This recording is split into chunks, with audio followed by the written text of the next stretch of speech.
سلام كبرات تخاتلتي حجاب استدالو على توزيناتات هولاند إيرترا وأسجار كيدان زكارياس تهدن مهلوا مقلز التفتصم الدبداب نفرتي أبي أحمد أنطونيو غوتيريش ذهبوا ملسي حوحات بزعبة سراوت إيرترا زحاتة تحطه كينات أبي كايت كمزول زقلت سبسابن كال إنزد هسس كخونيو ناي وتر تخاتلتي إذا channel نمخوان دما سبسكرايب كتقبرو بخبري يعدمكم منجست هولندا بزي حقاو مسجار دك سبات كسرح مصنحون زغلصو كيدان زكارياس نزبሃል ኤርትራዊ ኣብ ዝርዝር ኣዝዮም ተደለይቲ ገበነኛታት ከም ዝእተውን ኣብ ልዕሊ ስደተኛታት ዝገበሮ ገበን ተኸሲሱ ኣብ ሕጊ ክቐርብ ከም ዝወሰነን ኣፍሊጡ ኣብቲ ብዕላው ምርብ ሓበሬታ ፖሊስ ሃገር ሆላንድ ወፂ ዘሎ ሓበሬታ ከዓ ኣኽባሪ ሕጊ ሆላንድ ኪዳን ዘካርያስ ኣብ ልዕሊ ስደተኛታት ኤርትራውያን ኣብ መኻዚኖታት ሊብያ ናይ መጭወይቲ ጾታዊ ዓመጽ ኣብ ልዕሊ ደቂ ኣንስትዮ ዝምታን ከም ዝፈጸመ ካብ ኣብ ሆላንድ ዝቕመጡ ኤርትራውያን ስደተኛታት ክረጋገጽ ከም ዝኽኣለን ነዚ ኣብ ዘይሕጋዊ ምስጋር ወዲ ሰብ ተዋፊሩ ዝነበረ ኪዳን ዘካርያስ ኣብ ሕጊ ክቕርቦ ክሰርሕ ምዃኑ እንድሕር ምሕባር ኪዳን ዘለዎ ቦታ ይኹን ዓዲ ዝፈልጥ ድማ ናብ ፖሊስ ሆላንድ ሓበሬታ ከብጽሕ ሓቲቱሎ ኣብቲ መግለጺ ብተወሳኺ ንኪዳን ናብ ሕጊ ንምቕራቡ መንግስቲ ሆላንድ ምስ መንግስቲ ዓዲ ጣልያን ብቐረባ ይሰርሕ ከም ዘሎ ይሕብር ብመሰረት ሕጊ ሃገረ ሆላንድ ኣብ ዓለም ለኻዊ ሕጋዊ ስልጣን ዝተመርኮሰ ዝኾኑ ካብ ሃገረ ሆላንድ ወጻኢ ገበን ዝገበሩ ሰባት ገዳያቶም ናብ ቤት ፍርዲ ክሶም كقربو كم زخولو أخبار حق هولندي قالت أبتحج تزرق حزول حبريتها ناي بوليس هاجر هولندا خا كده نز حلف عمتها بإثيوبيا تحت قيادة آتيو دحر مسنح زخون أسر بزيبولو من قدك بيت فردك هادم كم زخاله أبز أوان كأن نوعون مركب ناي جبن مرمرة جوجله اتهاجر سعرتها تجبر كم زلا أفليت الله لومو نابرأس كتما تجراي مقالة حدش دبدب نفرت كم استخيرة تحبيرو بمسرة مع كان زينا أجانس فرانس بريس زرقي وزول حبريتها دما اتكال أي نفرت دبدب زخونة متقعتي قبل عليه مسفن اندستريا وكباب كم استخيرة أفليت على نتمتقعتها ملكتو وهابك الحيلتا تجراي جيتها تشور الداب زرقو حد صحف حيلا أير أبي أحمد حج وندقيمو من برا أبايت علامة زقبرة دبدب غيرو لا بتمتقعتها قبل عليه سلامويان سبات مغسلتي قبل عليه نبرد دما قودات أوري دال دحر مبال أبي أحمد نتي ኣብ ግንባራት ዝገጥሞ ዘሎ ክሳራ ካብ ግንባር ኣማኢት ኪሎሜትራት ርሒቆም ንዘለዉ ህዝቢ ብምጥቃዕ ገብረ መልሲ ዝህበሉ ዘሎ ክብል ጽሒፉሎ እዚ ከምዚ ኢሉ እንከሎ ድማ ውድብ ሕብረት ሃገራት ነቲ ዝሓለፈ ሰኒ ኣብ ልዕሊ ርእሰ ከተማ ትግራይ መቐለ ዝተኻየደ ደብዳብ ነፈርቲ ኣመልኪቱ ኣውፂኡ ኣብ ዘሎ መግለጺ በቲ ዝተፈጸመ ደብዳብ ሰለስተ ህፃናት ከም ዝተቆተሉ ወሃብ ቃል ቤት ጽሕፈት መተሓባበሪ ሰብኣዊ ጉዳያት ውድብ ሕብረት ሃገራት ወይ ኦቻ ጄኒስ ላሪክ ሓቢሩ ንሱ ኣብ መግለጺኡ ወሲኹ በቲ ሓይሊ ኣየር ኢትዮጵያ ዘካየደ ደብዳብ ሰለስተ ህፃናት ከም ዝሞቱ حيالو كالت كم زقوسلن بمغلاص اتوكينات زوسدا زل انفت اشقال نخونه يمص كم زل تزاريبو اب هوسبيتال عيدر مقله كفل اغلغلوت ناي دنگت حكمنا دكتور چرنت غبرو اب زهبو حبريتا ابت ناي سوني نغو دبداب زموتو سلسته هصانات ادميوم 12 14 16 كم زخونو شعو بتدبداب كم زموتون كلهم دما ابالات حنت سدرابيت مخانم غليصو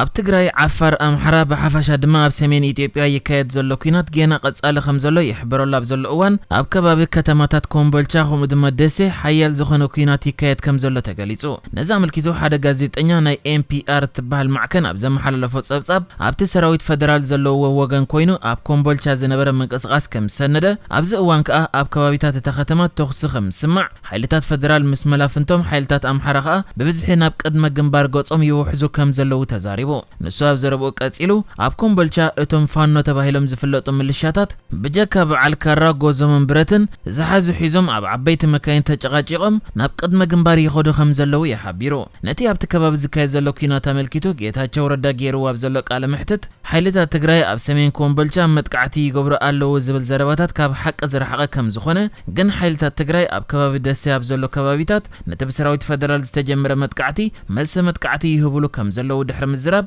ኣብዚ ቀረበ ማዓልታት ኮምቦልቻ ኣብ ትሕቲ ሓይልታት ትግራይ እንድሕር ኣትያውን ኣይገርመንን ብምባል ሓይልታት ትግራይ ንሰራዊት ፌደራል ይደፍእዎም ከም ዘለው ይተዛሪቡ ብሓፈሻ ኣብዚ እዋን ኣብቲ ንከተማ ወልድያ ምስ ከተማ ደሴ ዘራኽብ መስመርን ኣብተን ኣብቲ መስመር ዝርከባ ከተማታት መርሳ ጎራዶ ውጫለን ሃይቅን ብጻዕቕ ኩናት ይካየድ ምህላው ካብቲ ከባቢ ዝተመዛበሉ ሰባት ይገልጹ ካብዚ መስመር እዚ ንሸነኽ ሰሜናዊ ምዕራብ ኣብ እትርከብ ኣቐዲሞም ሓይልታት ትግራይ ኣብ ዝሓዝዋ ከተማ ላሊበላውን ኣብ ከባቢኣ ከቢድ ምልውዋጥ ተኹሲ ከም ዘሎ ምንጭ ምንጭታት ይሕብሩ ኣመሓዳሪ ከተማ ደሴ ኣበበ ገብረ መስቀል ኣብ ዝሕለፈ መልእኽቲ ኩሎም ተቐማጦታ ከተማ ብፍላይ ድማ መንእሰያት ንኸተማኦም ክከላኸሉ ዕላው ጻውዒት ኣቕሪቡሎ እዚ ሕጂ ኩናት ዝግበረሉ ዘሎ መስመር ወልድያ ደሴ ንኽልል ዓፋር ተጎዝጊዙ ዝርከብ መስመር ኮይኑ ካብዚ መስመር ንሸነኽ ምብራቕ ኣብ እትርከብ ወረዳ ጨፍራ ናይ ክልል ዓፋር እውን ሓያል ኩናት ይካየድ ከም ዘሎ ይዝግለጽ ካልእ ምዚ ሕጂ ዘሎ ኩናት ብዝተሓሓዝ ዋና ጸሓፊ ውድብ ሕብራት ሃገራት አንቶኒዮ ጉቴረሽ ምስ ቀዳማይ ሚኒስተር አብይ አሕመድ ኣብ ዝገበረ ርክብ ብዛዕባ ናብ ትግራይ ከኣቱ ዘለዎ ሰብኣዊ ሓገዛት ኣመልኪቱ ከም ዝተዘራረበ ክግለጽ እንከሎ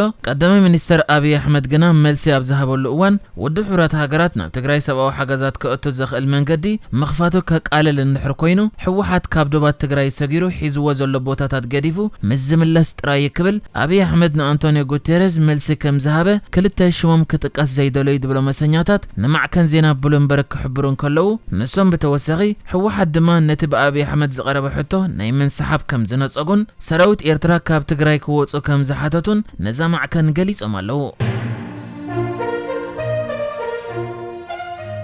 ኣሜሪካ መርከብ ቦንሃም ሪቻርድ ብሸለልትነት ሓለፍትን ኣባላትን እታ መርከብ ከም ዝዓነወት ደምዲማ እቲ ኣብ መርከብ ሓይሊ ባሕሪ ኣሜሪካ ዘጋጠመ ባርዕ ሓይሊ ባሕሪ እቲ ሃገር ድሒሩ ዝገበሮ ምርመራ እቲ ባርዕ ብሰንኪ ኣብ እዝን ቁፅፅርን ዘጋጠመ ዝሕቱል ግብረ መልሲ ካብ ቁፅፅር ወጻኢ ክኸውን ከም ዝኽኣለ ደምዲሙ እታ ዩኤስኤስ ቦንሃም ሪቻርድ ዝተባህለት መርከብ ኣብ ሳንዲያጎ ካሊፎርኒያ ኣብ ሓምለ 2020 ባርዕ ምስ ኣጋጠማ ንምጥፍኡ 4 መዓልታት ከም ዝወሰደ ብሰንኪ እቲ ባርዕ 40 ባሕረኛታትን 23 ሰላማውያን ሰባትን ሓደጋ ከም ዘጋጠሞም ዝዝከር እዩ እቲ ሓድሽ ዝወፅእ ጸብጻብ 5 ኣድሚራላት ዝርከብዎም 36 ባሕረኛታት እታ መርከብ ብባርዕ ንኽትዓኑ ካብ መጀመርታ ጌጋ ከም ዝፈጸሙን እቲ ባርዕ ምስ ኣጋጠመ ስንፍና ከም ዘርአዩን ይጥቀስ እቲ ጸብጻብ ወሲኹ እቲ ኣብታ መርከብ ዝነበረ መስመር መጥፍእ ባርዕ እውን ይሰርሕ ዘይምንባሩ ነቲ መስርሕ መጥፋእ ሓዊ ከም ዘዳናጎዮ ገሊጹ ኣብ ልዕሊ እቲ ሓዊ ኣበጊስዎ ዝተባህለ ሓደ ባሕረኛ ክሲ ተመስሪቱ እኳ እንተሃለወ እቲ ቀንዲ እቲ ባርዕ ደው ክብለሉ ዘይከኣለ ግን ብሰንኪ ዝሕቱል ግብረ መልሲ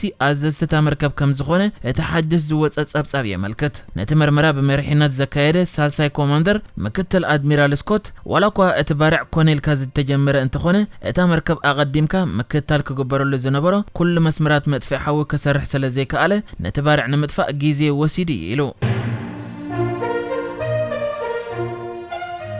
ሰሜን ኮርያ ሓድሽ ዕውት ፈተነ ባላስቲክ ሚሳይል ከም ዘካየደት ኣፍሊጣ እቲ ሕጂ ገይራቶ ዘላ ፈተነ ሚሳይል ግና ካብቲ ናይ ቅድሚ ሕጂ ብዝተፈልየ መልክዕ ካብ ሳብማሪን ካብ ውሽጢ ባሕሪ ፈንያቶ ብምህላዋ እቲ ሃገር ከምዚ ዓይነት ሚሳይል ንመጀመርታ ግዜ ወኒና ከም ዘላ ተፈሊጡ ውድብ ሕብራት ሃገራት ሰሜን ኮርያ ፈተነ ባላስቲክ ሚሳይል ከይትገብር ዝእገዳ እኳ እንተኾነ እቲ ሃገር ግና ሕጂ እውን እቲ ክሳብ ኒውክለር ክስከም ዝኽእል ባላስቲክ ሚሳይል ንፈተነ ኣውዒላ ዘላ ብመሰረት ካብ ደቡብ ኮርያ ዝወፀ ሓበሬታ እቲ ሚሳይል 480 ኪሎ ሜትር ከም ዝተጓዓዘን ኣብ ባሕሪ ጃፓን ተባሂሉ ዝፍለጥ ኣብ ምብራቕ ዘሎ ባሕሪ ከም ዝዓለበን ገሊጻ ሳብማሪን ካብ ራዳር ክሕባእ ዓቕሚ ዘለዎን ብምዃኑ ሰሜን ኮርያ ብመንገዲ ዘን ሳብማሪናት ጌራ እትትኩሶ ባላስቲክ ሚሳይል ኣብ ዝኾነ ክፋል ዓለም መጥቃዕቲ ክትገብር ዘኽእለ ዓቕሚ ደሊባ ከም ዘላ ተፈሊጡሎ ንሕጂ ዝተዳለወ ዜናታት እዚ ነይሩ ብካልእ ክሳብ ንራኸብ ሰላም ንዓኹም